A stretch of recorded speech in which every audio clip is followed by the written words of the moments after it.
नवरात्रि से जुड़ी प्रामाणिक एवं प्राचीन कथा यह है। इस कथा के अनुसार एक समय आरष्य श्रृंगी भक्तजनों को दर्शन दे रहे थे। अचानक भीड़ से एक स्त्री निकलकर आई और करबद्ध होकर ऋषि श्रृंगी से बोली कि मेरे पति दुर्व्यसनों से सदा घिरे रहते हैं, जिस कारण मैं कोई पूजा पाठ नहीं कर पाती, धर्म और भक्ति से जुड़े पवित्र कार्यों का संपादन भी नहीं कर पाती, यहां तक कि ऋषियों को उनके हिस्से का अन्न भी समर्पित नहीं कर पाती।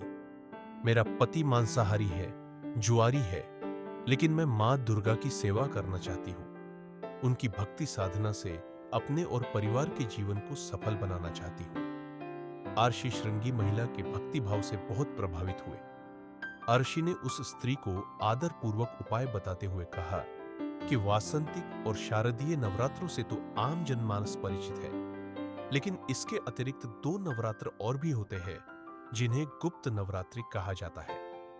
उन्होंने कहा कि प्रकट नवरात्रों में 9 देवियों की उपासना होती है और गुप्त नवरात्रों में 10 महाविद्याओं की साधना की जाती है। इन नवरात्रों की प्रमुख देवी स्वरूप का नाम सर्वैश्वर्यकारिणी देवी है।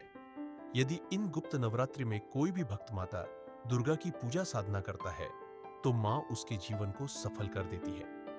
आरषि श्रृंगी ने आगे कहा कि लोभी, कामी, व्यसनी, मांसाहारी अथवा पूजा पाठ न कर सकने वाला भी यदि गुप्त नवरात्रों में माता की पूजा करता है तो उसे जीवन में कुछ और करने की आवश्यकता ही नहीं रहती।